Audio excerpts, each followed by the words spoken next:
ಸಮತಾ ಸೈನಿಕ ದಳದ ಹೋರಾಟಕ್ಕೆ ಜಯವಾಗಲಿ ಜಯವಾಗಲಿ ಸಮತಾ ಸೈನಿಕ ದಳದ ಹೋರಾಟಕ್ಕೆ ಜಯವಾಗಲಿ ಜಯವಾಗಲಿ ತೊಲಗಲಿ ತೊಲಗಲಿ ಗುಲಾಂ ಗುರೂಜಿ ತೊಲಗಲಿ ತೊಲಗಲಿ ತೊಲಗಲಿ ಗುಲಾಂ ಗುರೂಜಿ ತೊಲಗಲಿ बोलो डॉक्टर बाबा साहेब अंबेडकर जिंदाबाद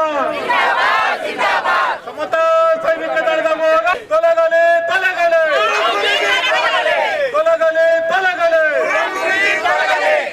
ಗುಳುಂ ಗುರುಜಿ ತೊಲಗಲಿ ತೊಲಗಲಿ ತೊಲಗಲಿ ತೊಲಗಲಿ ತೊಲಗಲಿ ತೊಲಗಲಿ ತೊಲಗಲಿ ತೊಲಗಲಿ ತೊಲಗಲಿ ವರೆಗೂ ಹೋರಾಟ ರಕ್ತವನ್ನು ಚೆಲ್ಲುತ್ತೇವೆ ರಕ್ತವನ್ನು ಚೆಲ್ಲುತ್ತೇವೆ ಸರ್ಕಾರವಂತೆ ಸರ್ಕಾರ ಸರ್ಕಾರವಂತೆ ಸರ್ಕಾರ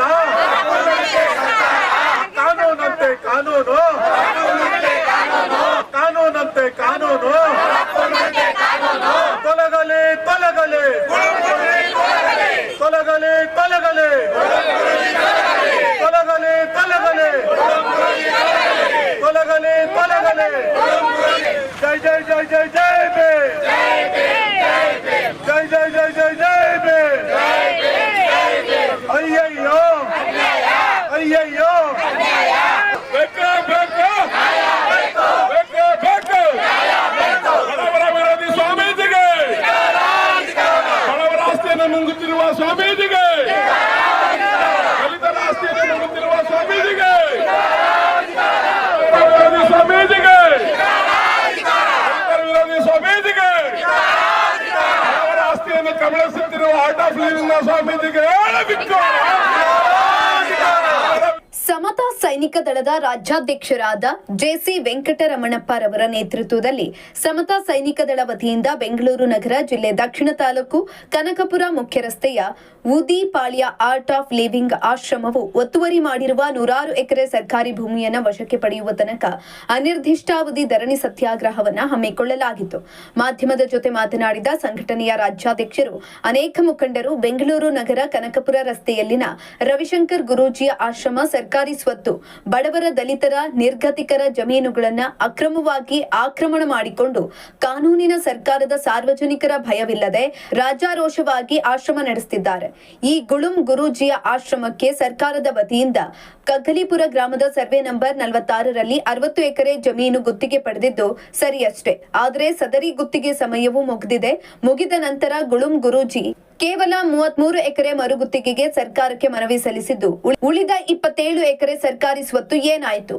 ರವಿಶಂಕರ್ ಗುರೂಜಿ ಗುಳುಂ ಮಾಡಿದ್ರೆ ಈ ಗುಳುಂ ಗುರೂಜಿ ಆಶ್ರಮದ ಸುತ್ತಲೂ ಯಾರೊಳಗೆ ಪ್ರವೇಶ ಮಾಡಲಾಗದೆ ಹಾಗೆ ಅತಿ ಎತ್ತರದ ಕಾಂಪೌಂಡ್ ನಿರ್ಮಾಣ ಮಾಡಿ ಸುತ್ತಲೂ ಅಂಗರಕ್ಷಕರನ್ನ ನೇಮಿಸಿದ್ದಾರೆ.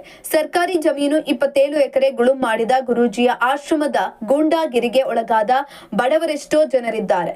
ರಾಜ್ಯದಲ್ಲಿ ಒಬ್ಬ ಬಡವ ಕನಿಷ್ಠ 1 ಗುಂಟೆ ಸರ್ಕಾರಿ ಜಾಗ ಅಥವಾ ಒಂದು ಸೈಟ್ ನಲ್ಲಿ ಏನಾದರೂ ಅನಧಿಕೃತ ಆಕ್ರಮಣ ಮಾಡಿಕೊಂಡಿದ್ರೆ ಇಡೀ ಸರ್ಕಾರದ ಅಧಿಕಾರಿಗಳು ಬಡವರ ವಿರುದ್ಧ ಕೇಸ್ ದಾಖಲು ಮಾಡಿ ಜಾಗ ವಶಪಡಿಸಿಕೊಳ್ಬಿಡ್ತಾರೆ. ಆದ್ರೆ ಗುಳುಂ ಗುರೂಜಿ 100 ಎಕರೆ ಸರ್ಕಾರಿ ಜಮೀನಿನ ಜೊತೆಗೆ ಅನೇಕ ಬಡವರ ಜಮೀನು ಗುಳುಂ ಮಾಡಿದ್ರು. ಸರ್ಕಾರಕ್ಕೆ ಮತ್ತು ಸಂಬಂಧಪಟ್ಟ ಅಧಿಕಾರಿಗಳಿಗೆ ಅನೇಕ ಜನ ದೂರು ನೀಡಿದ್ರು. ಮೌನ ಯಾಕೆ? ಇದರಲ್ಲಿ ಸರ್ಕಾರಕ್ಕೆ ಮತ್ತು ಅಧಿಕಾರಿಗಳಿಗೆ ಸೇರುತ್ತಿರುವ ಪಾಲೆಷ್ಟು? ಇದನ್ನೆಲ್ಲ ಗಮನಿಸುತ್ತಿರುವ ಬಡ ಜನತೆಯ ಸರ್ಕಾರದ ನಡತೆ ಕಂಡು ಮೂಕ ವಿಸ್ಮಿತರಾಗಿದ್ದಾರೆ. ಬಡವರ ದಲಿತರ ನಿರ್ಗತಿಕರ ಭೂಮಿಗಳ ಮೇಲೆ ಅಕ್ರಮ ಕಟ್ಟಡಗಳು ತಲೆ ಎತ್ತಿ ನಿಂತಿರುವುದು ನೋಡಿ ಇದೆಂತಹ ಪರಿಸ್ಥಿತಿ ಬಂತಪ್ಪ ಅಂತ ಸ್ಥಳೀಯ ನಾಗರಿಕರು ಅಯೋಮಯ ಸ್ಥಿತಿಗೆ ಬಂದಿದ್ದಾರೆ. ಈ ಗುಳುಂ ಗುರೂಜಿ ಆಶ್ರಮದ ವಿರುದ್ಧ ಮಾನ್ಯ ಉಚ್ಚ ನ್ಯಾಯಾಲಯದಲ್ಲಿ WP ನಂಬರ್ 14387/2023 ರಂತೆ ಮರುಗುತ್ತಿಗೆ ಪ್ರಶ್ನಿಸಿ ದಾವೆ ಹಾಕಿದ್ದು ಕೇಸ್ ನಡೆಯುತ್ತಿದ್ದರೂ ಈ ಗುಳುಂ ಗುರೂಜಿಗೆ ಕಾನೂನಿನ ಭಯವಿಲ್ಲ. ಇದೇ ಮಹಾ ಭೂ ಒತ್ತುವರಿ ಹಗರಣದ ವಿರುದ್ಧ ಬಾಬಾ ಸಾಹೇಬ್ ಡಾಕ್ಟರ್ BR ಅಂಬೇಡ್ಕರ್ ಅವರೇ ಸ್ಥಾಪಿಸಿದ ಸಮತಾ ಸೈನಿಕ ದಳ SSD ಸಂಘಟನೆಯು ದಿನಾಂಕ 4/3/2026 ರಂದು ಬೆಂಗಳೂರು ನಗರ ಜಿಲ್ಲಾಧಿಕಾರಿಗಳ ಕಚೇರಿ ಮುಂಭಾಗ ಬೃಹತ್ ಪ್ರತಿಭಟನೆ ನಡೆಸಿ ಮನವಿ ಪತ್ರ ಸಲ್ಲಿಸಿದ್ದೆವು. ಆದರೂ ಗುಳುಂ ಗುರೂಜಿ ವಿರುದ್ಧ ಯಾವುದೇ ಕ್ರಮ ಕೈಗೊಂಡಿಲ್ಲ. ಆದ್ದರಿಂದ ಆಶ್ರಮವು ಎಷ್ಟೆಕರೆ ಪ್ರದೇಶ ಪ್ರದೇಶದಲ್ಲಿದೆ. ಸರ್ಕಾರಿ ಜಮೀನನ್ನ ಅಕ್ರಮವಾಗಿ ಒತ್ತುವರಿ ಮಾಡಿಕೊಂಡಿರುತ್ತಾರೆ. ಬಡವರ ದಲಿತರ ಜಮೀನನ್ನ ಎಷ್ಟು ಕಬಳಿಸಿದ್ದಾರೆ ಎಂಬುದನ್ನ ಈಗಾಗಲೇ ಸರ್ವೆ ಮಾಡಿಸಲಾಗಿದೆ.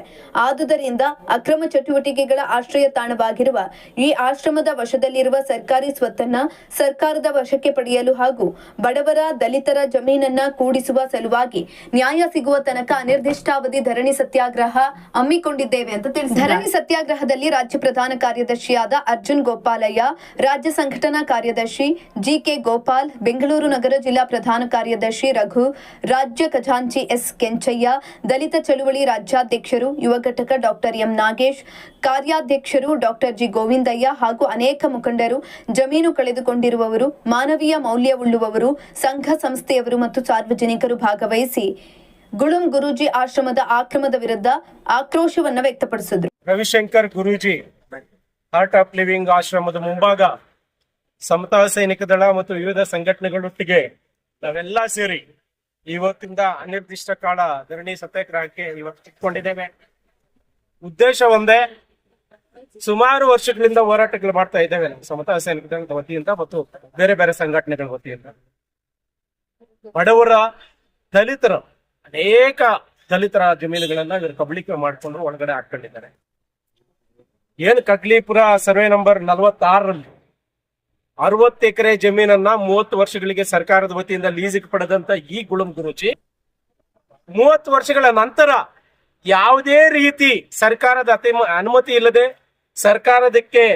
ಸರ್ಕಾರದಿಂದ ಯಾವುದೇ ರೀತಿ ಇವ್ರಿಗೆ ಇರೋದಿಕ್ಕೆ ಆಶ್ರಯ ಇಲ್ಲದೇನು ಸಹ ಸರ್ಕಾರವನ್ನೇ ಬ್ಲಾಕ್ ಮೇಲ್ ಮಾಡೋ ಮಟ್ಟಕ್ಕೆ ಈ 30 ವರ್ಷಗಳಲ್ಲಿ ಬೆಳೆದಿದ್ದಾರೆ. ರಾಜ್ಯ ಸರ್ಕಾರ ಮತ್ತು ಕೇಂದ್ರ ಸರ್ಕಾರವನ್ನ ಅಲ್ಲಾಡಿಸುವ ರೇಂಜ್ಗೆ ಇವರು ಬೆಳೆದಿದ್ದಾರೆ ಇಲ್ಲಿ ಅಂತ ಹೇಳಿದ್ರೆ ಇನ್ನೆಷ್ಟು ಕೋಟಿಗಳು ಇವರು ಲೂಟಿ ಮಾಡಿದ್ದಾರೆ ಅಂತ ಹೇಳ್ಬಿಟ್ಟು ನಾವೆಲ್ಲರೂ ಅರ್ಥ ಮಾಡ್ಕೋಬೇಕಾಗಿದೆ. 60 ಎಕರೆಗೆ ಹಾಕೊಂಡಂತ ಗುರೂಜಿ ಮೊನ್ನೆ ಸರ್ಕಾರಕ್ಕೆ ಮತ್ತೊಮ್ಮೆ ಅಪೀಲ್ ಆಗ್ತಾರೆ, ಅರ್ಜಿ ಸಲ್ಲಿಸ್ತಾರೆ ಕೇವಲ 33 ಎಕರೆಗೆ. ಇನ್ನು ಉಳಿದ ಜಮೀನು ಎಲ್ಲೋಯ್ತು, ಏನ್ ಮಾಡಿದ್ರಿ? ಅದನ್ನ ಖಂಡಿಸಿ ಅದನ್ನ ವಿರೋಧ ಮಾಡಿ ನಮ್ಮಲ್ಲಿರ್ತಕ್ಕಂಥ ಕೆಲವರು PL ಹಾಕೊಂಡಿದ್ದಾರೆ ಹೈಕೋರ್ಟ್. ಯಾವುದೇ ಕಾರಣಕ್ಕೂ ಈ ಗುರೂಜಿಗೆ ಕೊಡಬಾರ್ದು, ಲೀಸ್ ಕೊಡಬಾರ್ದು, ಭೂಮಿ ಕೊಡಬಾರ್ದು. ಇಲ್ಲಿ ದಲಿತರದ್ದು ಹಾಕೊಂಡಿದ್ದಾರೆ, ಬಡವರದ್ದು ಹಾಕೊಂಡಿದ್ದಾರೆ ಜಮೀನನ್ನ. ಎಲ್ಲಾ 100 ಎಕರೆಯನ್ನ ಗುಳುಂ ಮಾಡಿದ್ದಾರೆ ಇವ್ರು ಕೊಡಬಾರ್ದು ಅಂತ ಹೇಳ್ಬಿಟ್ಟು ಸರ್ಕಾರ ಹೈಕೋರ್ಟ್ ಅಲ್ಲಿ ಪಿಟಿಷನ್ ಇನ್ನೂ ಪೆಂಡಿಂಗ್ ಇದೆ, ನ್ಯಾಯಾಲಯದಲ್ಲಿ ಪೆಂಡಿಂಗ್ ಇದೆ. ಆದ್ರೆ ಕಾನೂನು ಭಯನೂ ಇಲ್ವಿಲ್ಲ, ಸರ್ಕಾರದ ಭಯ ಇಲ್ಲ, ಜನರ ಭಯ ಇಲ್ಲ, ಸಾರ್ವಜನಿಕರ ಭಯ ಇಲ್ಲ. ಹಾಗಾಗಿ ನಾವು ಈ ದಿನ ಇವತ್ತಿಂದ ಅನಿರ್ದಿಷ್ಟ ಕಾಲ ಧರಣಿ ಮಾಡ್ತಾ ಇದ್ದೇವೆ. ಮಾನ್ಯ ಕಂದಾಯ ಸಚಿವರ ಗಮನಕ್ಕೆ ನಾನು ತಂದಿದ್ದೇನೆ, ಸರ್ಕಾರದ ಗಮನಕ್ಕೆ ತಂದಿದ್ದೇವೆ, DC ಅವರ ಗಮನಕ್ಕೆ, ಕಾಂತರಾಜು ಅವರ ಗಮನಕ್ಕೆ ತಂದಿದ್ದೇವೆ, ಕಮಿಷನರ್ ಅವ್ರ ಗಮನಕ್ಕೆ ತಂದಿದ್ದೇವೆ. ಇವ್ರೇನಾದ್ರೂ ಈಗಾಗ್ಲೇ ಇನ್ನೊಂದು ಮಾಹಿತಿ ಏನಂದ್ರೆ ನಿಮ್ಗೆ ಈಗಾಗ್ಲೇ ಸರ್ವೆ ಮಾಡಿದ್ದಾರೆ. ಸರ್ವೆ ನಮ್ಮ ಹೋರಾಟದ ಫಲವಾಗಿ ಸರ್ವೆ ಮಾಡಿದ್ದಾರೆ. ಈಗಾಗ್ಲೇ ಸರ್ವೆ ಮಾಡಿ ಇವ್ರು ಎಷ್ಟು ಒತ್ತುವರಿ ಮಾಡ್ಕೊಂಡಿದ್ದಾರೆ ಸರ್ಕಾರಿ ಜಮೀನು, ಬಡವರ ಜಮೀನು ಅಂತ ಹೇಳ್ಬಿಟ್ಟು ಲೆಕ್ಕ ಇದೆ ಸರ್ಕಾರದಿಂದ. ಆದ್ರೂ ಸಹ ಅವ್ರ ಕೈಕಟ್ಟು ರಾಜಕೀಯದವರು ಓದ್ತಾರೆ. ನಮ್ಮ ರಂಗಮ್ಮ ಅವರು 2 ಎಕರೆ ಜಮೀನು ಆದೇಶ ಆಗಿ 5-6 ವರ್ಷಗಳಾಗಿದೆ. 5-6 ವರ್ಷಗಳು ನೋಡಿ ಮುದುಕಮ್ಮ ಯಾವ ಮಟ್ಟಕ್ಕೆ ಬಂದಿದ್ದಾರೆ ನೋಡಿ ಪಾಪ. ಇವ್ರದ್ದು ಆದೇಶ ಆಗಿದೆ, ಸರ್ಕಾರ ಆದೇಶ ಮಾಡಿಕೊಡ್ತಾರೆ. ಸರ್ಕಾರ ಅಧಿಕಾರಿಗಳೇ ಬಂದು ಇಲ್ಲಿ ಭೂಮಿ ಬಿಡಿಸ್ಕೊಡ್ಬೇಕಾಗಿರೋದು, ಆದ್ರೆ ಕರ್ತವ್ಯವನ್ನು ಮರ್ತಿರ್ತಾ ಇದ್ದಾರೆ ಇಲ್ಲಿರ್ತಕ್ಕಂಥ ಅಧಿಕಾರಿಗಳು. ಹಾಗಾಗಿ ಇವರು ಭೂಮಿನೂ ನಮ್ಗೆ ವಾಪಸ್ ಕೊಡ್ಬೇಕು, ದಲಿತರ ಭೂಮಿನೂ ವಾಪಸ್ ಕೊಡ್ಬೇಕು. ಸರ್ಕಾರದ ಭೂಮಿ ಎಷ್ಟು ಒತ್ತುವರಿ ಮಾಡಿದರೆ ಅವೆಲ್ಲವನ್ನು ವಾಪಸ್ ಕೊಡೋ ತನಕ ನಾವು ಸಮತಾ ಸೈನಿಕ ದಳದ ವತಿಯಿಂದ ಇಲ್ಲಿ ಕದಲೋದಿಲ್ಲ. ಏನೇ ಆಗ್ಲಿ ನಾವು ಪ್ರಾಣವನ್ನ ಲೆಕ್ಕಿಸಲಿ ಇಲ್ಲಿ ಕುತ್ಕೊಂತೀವಿ. ಏನೆಲ್ಲ ಒತ್ತಡಗಳು ತಂದಿದ್ದಾರೆ ಅಂತ ನಮ್ಗೆ ಗೊತ್ತಿದೆ. ನಿಮ್ಗೆ ಮುಂದಿನ ದಿನಗಳಲ್ಲಿ ಇದನ್ನ ಜಯ ಆದ್ಮೇಲೆ ಪತ್ರಕರ್ತರ ಮುಂದೆ ಎಲ್ಲ ದಾಖಲಾತಿಗಳ ಸಮೇತ ಮಾತಾಡ್ತೇವೆ. ಎಲ್ಲ ದಾಖಲಾತಿಗಳ ಸಮೇತ ಮಾತಾಡ್ತೇವೆ. ನಾವು ಯಾಕೆ ಇಷ್ಟು ವರ್ಷಗಳಿಂದ ನಾವು ಟೈಮ್ ಕೊಟ್ಟಿದೀವಿ ಅಂತ ಹೇಳಿದ್ರೆ, ಕಾನೂನಲ್ಲಿ ನಮಗೆ ಬಹಳಷ್ಟು ಒಡಕೆಗಳು ಬಂದಿದೆ. ಕಾನೂನನ್ನ ಜಯಿಸ್ಕೊಂಡು ಇಲ್ಲಿಗೆ ಬಂದಿದ್ದೇವೆ ನಾವು. ಇವತ್ತಿನ ಬೆಳಿಗ್ಗೆ 11 ಗಂಟೆ ತನಕ ಇವರು ಸಹ ಕೋರ್ಟ್ಗಳಲ್ಲಿ, ನ್ಯಾಯಾಲಯಗಳಲ್ಲಿ ಇಲ್ಲಿಗೆ ಹೋರಾಟ ಮಾಡಿಸಬಾರ್ದು ಅಂತ ಹೇಳಿ ಬಹಳಷ್ಟು ಪ್ರಯತ್ನಗಳು ಮಾಡಿದ್ದಾರೆ. ಆದ್ರೆ ಇಲ್ಲಿರ್ತಕ್ಕಂಥ ನಮ್ಮ ರಾಜ್ಯ ಖಜಾನ್ಸಿಯವರಾಗಿರ್ತಕ್ಕಂಥ ಕೆಂಚಯ್ಯ ಅವರಾಗಿರ್ಬೋದು, ರಾಜ್ಯ ಕಾರ್ಯದರ್ಶಿ ಆಗಿರ್ತಕ್ಕಂಥ ಕುಳುಕಮಲೆ ಗೋಪಾಲ್ ಅವರಾಗಿರ್ಬೋದು, ನಮ್ಮ ಗೋಪಾಲ್ ಅವರಾಗಿರ್ಬೋದು, ಎಲ್ರೂ ಸಹ ಕಾನೂನಲ್ಲಿ ಇವ್ರಿಗೆ ಪರಿಣಿತಿ ಇದೆ. ಕಾನೂನಲ್ಲಿ ಯಾವ ರೀತಿ ಆದೇಶಗಳು ತಗೋಬೇಕು ತಗೊಂಡು ಬಂದಿದ್ವಿ. ಇಲ್ಲಾಂದ್ರೆ ಇಲ್ಲಿ ಅಷ್ಟು ಸಲೀಸಾಗಿ ನಮಗೆ ಹೋರಾಟಕ್ಕೆ ಜಾಗ ಕೊಡ್ತಾ ಇರ್ಲಿ. ಸರ್ಕಾರದ ಅಧಿಕಾರಿಗಳು KS, IAS, IPS ಅಧಿಕಾರಿಗಳನ್ನ ಒಳಗಡೆ ಬಿಡೋದಿಲ್ಲ ಇಲ್ಲಿ ಅಂತ ಇದ್ರೆ ಇಷ್ಟು ಕಠಿಣವಾದಂತ ಕಾನೂನು ನಮ್ಮಲ್ಲಿ ಇಲ್ಲ. ಬಾಬಾ ಸಾಹೇಬ್ ಅಂಬೇಡ್ಕರ್ ಅವರು ಬರೆದಿರ್ತಕ್ಕಂಥ ಕಾನೂನಲ್ಲಿ ಪ್ರತಿಯೊಬ್ಬರಿಗೂ ಸಹ ಸಮಾನತೆ ಹಕ್ಕಿದೆ. ಆರ್ಟಿಕಲ್ 14 ಅದೇ ಹೇಳುತ್ತೆ, ಸಮಾನತೆ ಹಕ್ಕಿದೆ ಅಂತ ಹೇಳ್ಬಿಟ್ಟು. ಪ್ರತಿಯೊಂದರಲ್ಲೂ ಸಮಾನತೆ ಇದೆ. ಆದ್ರೆ ಆ ಸಮಾನತೆಯನ್ನ ಇವ್ರು ಮರ್ತಿದ್ದಾರೆ. ಆರ್ಟಿಕಲ್ 16 ಅನ್ನ ಇವರು ಉಲ್ಲಂಘನೆ ಮಾಡ್ತಾ ಇದ್ದಾರೆ. ಆರ್ಟಿಕಲ್ 14 ಮತ್ತು 16 ಅನ್ನ ಉಲ್ಲಂಘನೆ ಮಾಡ್ತಾ ಇದ್ದಾರೆ. ಅದರ ಪ್ರಕಾರ ಇವರು ಸೆಕ್ಷನ್ 4 ಪ್ರಕಾರ ಇವರು ಕಾನೂನಲ್ಲಿ ಕಂಬಿ ಎಣಿಸಬೇಕಾಗಿರ್ತಕ್ಕಂಥ ಪರಿಸ್ಥಿತಿ ಬರುತ್ತೆ. ಅಲ್ಲಿವರೆಗೂ ನಮ್ಮ ಹೋರಾಟ ನಿಲ್ಲಲ್ಲ ಅಂತ ಹೇಳೋದಕ್ಕೆ ನಾವು ಈ ಮೂಲಕ ಇಷ್ಟಪಡ್ತಾ ಇದ್ದೀವಿ. 50-60 ವರ್ಷದಿಂದ ಮಾಡ್ತಾ ಇತ್ತು. 50-60 ವರ್ಷದಿಂದ ಮಾಡ್ತಾ ಎಡೆದೆಲ್ಲ ನಾಶ ಮಾಡಿದ್ರು. ಒಳಗಡೆ ಗೇಟ್ ಹಾಕೊಂಡು ಬರೋ ದಾರಿ ಕಲ್ಸೋದು, ಬೆಳೆ ಎಲ್ಲ ಕಿತ್ತಾಕ್ಬಿಟ್ರು. ಒಳಗಡೆ ನಮ್ಮನ್ನು ಬಿಡ್ಲಿಲ್ಲ. ಇವತ್ತು ಇವ್ರನ್ನ ವರ್ಕಗಳು ಮಾಡಕ್ ಬಿಟ್ರು.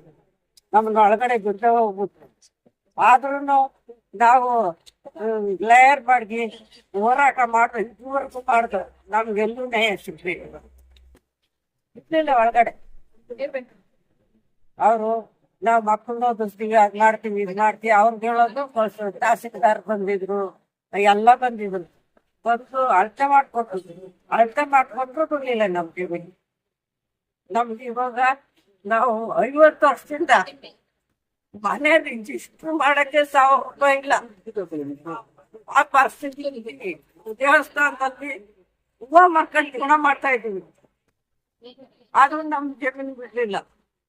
ಎಷ್ಟು ಜನ ಹೇಳಿದ್ರು ಬಿಡ್ಲಿಲ್ಲ, ಎಷ್ಟು ಹೋರಾಡಿದ್ರು ಬಿಡ್ಲಿಲ್ಲ. ಅವತ್ತಿಂದನೂ ಈಗ 7-8 ವರ್ಷದಿಂದನೂ ಹೋರಾಡ್ತಾ ಇದ್ದೀವಿ. ಬಿಡ್ಲಿಲ್ಲ ಜಮೀನ. ನಮ್ಗೆ ಜಮೀನು ಬೇಕು. ಅಧಿಕಾರಿಗಳು ಹೋದ್ರೆ ಜಮೀನ್ ನಮಗ್ ಕೊಟ್ಬಿಟ್ಟು ನಮ್ ಜಮೀನ್ ನಮ್ಗೆ ಕೊಟ್ಬಿಟ್ಟು ತಹಸೀಲ್ದಾರ್ ಬಂದ್ರು ಒಳಗಡೆನೆ ಬಿಡ್ಲಿಲ್ಲ. ಗೇಟ್ ಒಳಗಡೆನೆ ಬಿಡ್ಲಿಲ್ಲ. 4-5 ಜನ ಒಳಗಡೆ ಬಿಡ್ತಾರೆ. ನಾವೆಲ್ಲ ಈಚೆ ಇದ್ದ, ಯಾರನ್ನೂ ಬಿಡ್ಲಿಲ್ಲ. ಅವರು ಕೂಡ ಈಚೆ ಕಡೆ ಇದ್ರು. ಸಮತಾ ಸೈನಿಕದ ಯುವ ಘಟಕದ ರಾಜ್ಯಾಧ್ಯಕ್ಷರು ದಲಿತ ಚಳವಳಿ ನಾಗೇಶ್ ಅಂತ.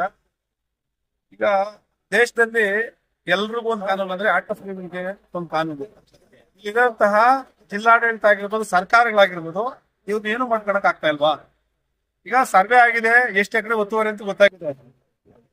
ಸರ್ಕಾರಿ ಜಾಗ ಅದು ಬಿಟ್ಟು ದಲಿತರು ನೋಡಿ ಈ ತರ ಸೀಮಿತ ಎಷ್ಟು ಬೇಕೋ ಎಲ್ಲಾನು ಹಾಕೊಂಡಿದ್ದಾರೆ. ಎಲ್ಲಾನು ಪ್ರೂವ್ ಆಗಿದೆ. ಆದ್ರೂ ಸಹ ಇದನ್ನ ಬಿಡಿಸ್ಕೊಡಕ್ ಆಗ್ತಲ್ಲ. ಅಂದ್ರೆ ಏನು ಇದಕ್ಕೆಲ್ಲ ಕಾರಣ ಅಂದ್ರೆ ಅಧಿಕಾರಿಗಳು ಬರ್ತಾರೆ, ಇಲ್ಲಿ ಅವ್ರ ಹತ್ರ ತಪ್ಪ ತಗಂತಾರೆ, ಎಂಜಲ್ ಕಾಸು ಇಸ್ಕೊಂತಾರೆ, ಇಲ್ಲಿಂದ ಹೋಗ್ತಾರೆ. ಎಂಜಲ್ ಕಾಸು ಇಸ್ಕೊಂಡ್ರೆ ಪ್ರಾಮಾಣಿಕವಾಗಿ ಅವ್ರು ತಗೊಳೋ ಕೆಲ್ಸಕ್ಕೆ ಏನಾದ್ರು ಸಂಬಳಕ್ಕೆ ಏನಾದ್ರು ಕೆಲಸ ಮಾಡಿದ್ರೆ ಇಷ್ಟೊಳಗೆ ಎಲ್ರಿಗೂ ಅದೇನೋ ನ್ಯಾಯ ಸಿಕ್ಕಿರೋದು. ಇವ್ರ ಉದ್ದೇಶಗಳೇನಪ್ಪಾ ಅಂದ್ರೆ ಬರ್ತಾರೆ, ಇಲ್ಲಿ ಯಾವನೋ ಒಬ್ರು ವರ್ಷಕ್ಕೊಂದ್ಸತಿ 2 ವರ್ಷಕ್ಕೊಂದ್ಸತಿ ಒಂದು ಅಧಿಕಾರಿ ಚೇಂಜ್ ಆಗ್ತಾನೆ.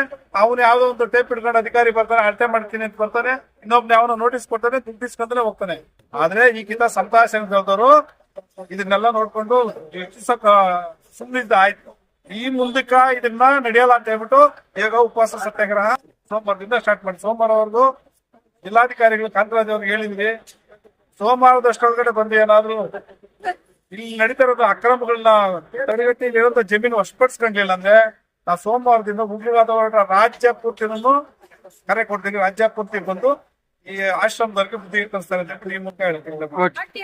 ಅಧೀನದಲ್ಲಿ ನಾವು ಇನ್ನು ಜೀತದಾರ ಪದ್ಧತಿ ಜಾರಿಗೊಳಿಸೋದ್ರಲ್ಲಿ ಇದ್ದಾರೆ. ಇಲ್ಲಿ ಬಲಾಢ್ಯರು ಶೆಡ್ಡಿಂದ ಏನ್ ನಡೀತಾ ಇದೆ ಅಂದ್ರೆ ದಲಿತರ ಹತ್ರ ಭೂಮಿ ಇರಬಾರ್ದು, ಅಲ್ಪಸಂಖ್ಯಾತರ ಹತ್ರ ಭೂಮಿ ಇರಬಾರ್ದು, SC ST OBC ಯಾರ ಹತ್ರನೂ ಭೂಮಿ ಇರಬಾರ್ದು. ಅವರು ಜೀತದ ಆಳುಗಳಾಗಿ ಇವರ ಅಧೀನದಲ್ಲಿ ಕೆಲಸದ ಆಳುಗಳಾಗಿ ನಾವು ಇರ್ಬೇಕು. ಇವ್ರು ಯಾರು ಆರ್ಥಿಕವಾಗಿ ಸಬಲರಾಗಬಾರ್ದು ಅಂತ ನಡೀತಾ ಇದೆ. ಸೊ ಇವಾಗ ಸರ್ಕಾರದಲ್ಲಿ ಏನ್ ಮಾಡ್ತಾ ಇದ್ದಾರೆ ಅಂದ್ರೆ ಬಡವರು ಏನಾದ್ರು ಅಂದ್ರೆ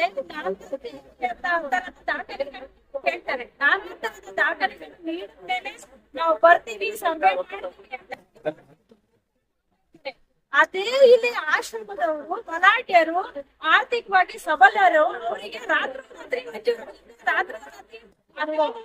ಸರ್ಕಾರದ ಭೂಮಿಯಲ್ಲಿ ಅವರು ತನ್ನ ಸೋರ್ಸ್ ಆಫ್ ಜನರೇಟ್ ಇನ್ಕಮ್ ಅದನ್ನ ಜನರೇಟ್ ಮಾಡ್ಕೊಂಡಿರ್ತಾರೆ.